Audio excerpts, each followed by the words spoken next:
Tech News. De nouveaux CPU sortis de chez AMD. Ils se comptent au nombre de 12 et sont à la fois les Ryzen 4000 normaux avec un G à la fin et les 4000 Pro G.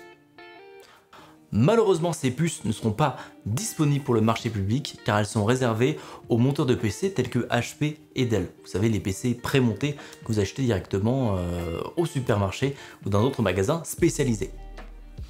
Même si elles portent le sigle Ryzen 4000, ce ne sont pas des puces équipées de l'architecture Zen 3. En effet, ce sont juste des puces 3000 qui ont été rebrandées avec un APU Renoir. Je le rappelle, APU Renoir, qu'est-ce que c'est? C'est essentiellement le nouveau GPU intégré au CPU de AMD, permettant de jouer un petit peu aux jeux vidéo ou de faire des applications graphiques sans avoir besoin de carte graphique dédiée. Si vous attendez Zen 3 et les puces consommateurs bientôt, eh bien sachez qu'elles sortiront d'ici fin 2020, comme l'a promis Lisa Su, la CEO d'AMD. Visiblement, des leakers de confiance affirment que la 3080 sera 20% plus performante que la 2080 Ti. 20% pour une carte qui n'est pas le haut de gamme reste quand même un chiffre qui est très bon. Nvidia nous avait peut-être hypé sur des chiffres qui étaient un peu plus gros, mais déjà c'est plutôt pas mal. Par contre, un petit peu mauvaise nouvelle là-dessus, c'est que les cartes ont visiblement un TDP qui est très haut. Si vous ne savez pas ce que c'est un TDP, c'est tout simplement l'unité de mesure qui est utilisée pour savoir quelle capacité de refroidissement on doit utiliser pour que la carte se comporte normalement. C'est bien un TDP de 350 qui a été annoncé pour cette carte, ce qui est 100 supérieur à la carte précédente, ce qui fait une différence qui est tout de même énorme. Le 10 nanomètres de Samsung ne semble pas répondre correctement aux attentes de Nvidia qui est obligé de booster un petit peu la carte et de la faire chauffer un petit peu pour arriver aux performances escomptées. Donc cette news fait un petit peu écho aussi aux rumeurs qu'on avait pu voir par rapport au refroidissement de la carte qui coûtait à lui seul près de 150 €. À voir un petit peu ce que va nous proposer les cartes AMD dans le même prix et en termes de refroidissement. En tout cas, j'ai particulièrement hâte de voir les mèmes de toaster qui vont sortir avec des petits stickers Nvidia. Vous avez beaucoup d'argent, vous avez mal au dos lors de vos sessions gaming, eh bien achetez-vous tout simplement la nouvelle chaise de Logitech et Herman Miller.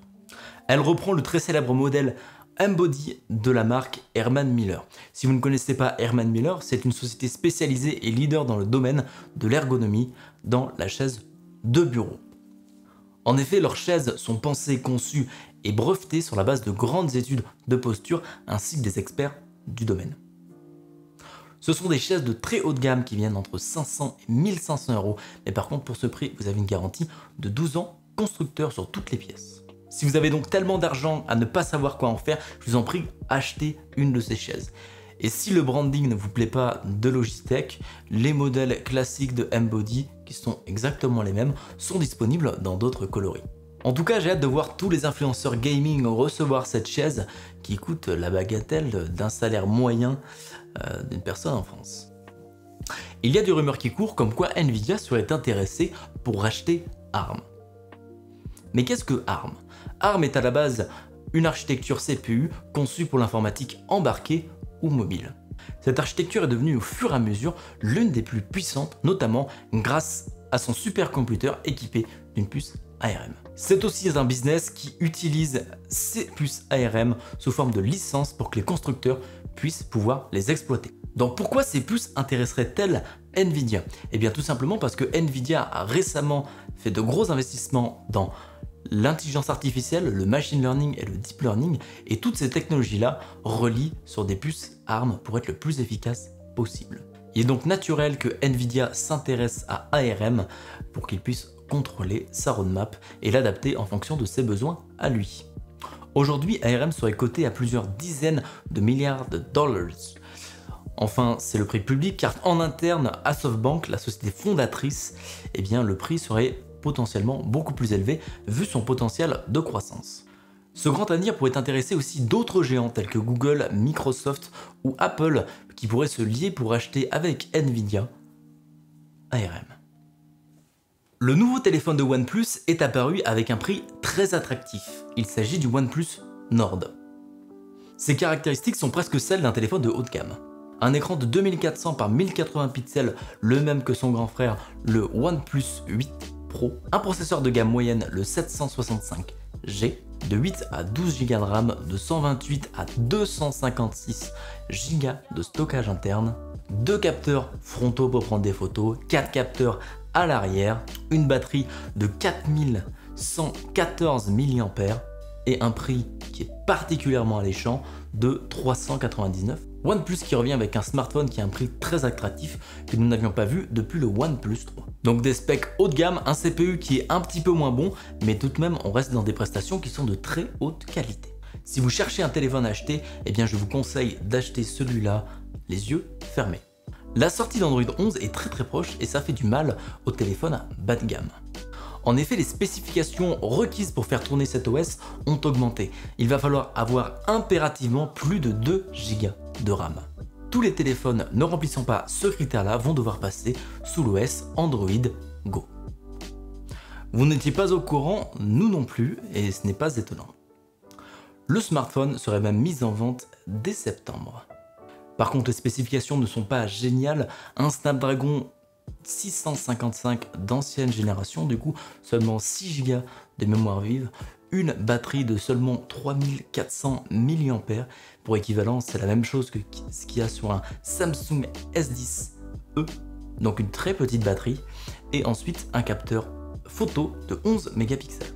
Pas très excitant malheureusement comme spécification, surtout que le Fold 2 arrive avec que du premium. À voir à quel prix ce téléphone de Microsoft pourra être vendu. Mais ça, réponse en septembre. Salut à toi jeune enthousiaste, tu préfères être informé des dernières news technologiques et hardware? Ou bien d'être comme la plèbe informé au dernier moment? La question elle est vite répondue, donc abonne-toi tout de suite. Un fonds d'investissement américain s'est donné le pari fou de racheter TikTok. Pas de profit en ligne de mire, simplement rassurer la Maison Blanche par rapport à l'espionnage dont fait l'objet toutes les personnes utilisant l'application. Rien d'officiel aujourd'hui, mais les discussions auraient été engagées entre le fonds d'investissement américain et le géant chinois. J'en profite pour rappeler que TikTok est une application qui pompe vos données comme jamais aucune application ne l'a fait, surtout sur la gouvernance potentielle de la Chine. Donc faites bien attention à ce que vous faites lorsque vous avez l'application allumée et même quand elle est dans votre téléphone. On revient sur l'affaire du hack Twitter de la semaine dernière. Visiblement, les hackers ne se sont pas contentés de voler uniquement des bitcoins, mais aussi tous les messages privés de 36 énormes comptes Twitter. On fait notamment référence à Elon Musk, Bill Gates ou encore Donald Trump. À la clé des données personnelles comme les adresses e-mail ou les numéros privés de ces personnes-là. On ne sait pas dans quel but ces données ont été volées, mais allez savoir ce qu'on va retrouver dans les DM. Par contre, faites attention à ce que vous envoyez sur Twitter, car les DM ne sont pas encryptés. En effet, les administrateurs Twitter pourraient venir voir vos petites conversations privées. Vous en avez marre des périphériques Razer ou Logitech que l'on peut voir absolument de partout et chez tout le monde? Rejoignez la team gendarmerie avec leurs casques et leurs chaises GIGN. Bien sûr, ce sont des casques no-name qui ont été personnalisés aux couleurs et au logo du GIGN. Donc la qualité ne sera certainement pas au rendez-vous pour le prix, malheureusement. Oh non! C'est déjà la fin de ces Tech News. Mais si vous en voulez plus, n'hésitez pas à nous suivre sur Twitch où on est en live tous les mardis matins et les vendredis matins pour faire la review tech avec plus de détails. Sinon, il y a aussi Twitter pour suivre l'actualité au jour le jour. Je publie les news au fur et à mesure que je les trouve. Donc n'hésitez pas à nous suivre sur ces deux plateformes. En tout cas, merci à vous d'avoir regardé cette vidéo et je vous dis à une prochaine fois dans une autre vidéo du coup. Bye!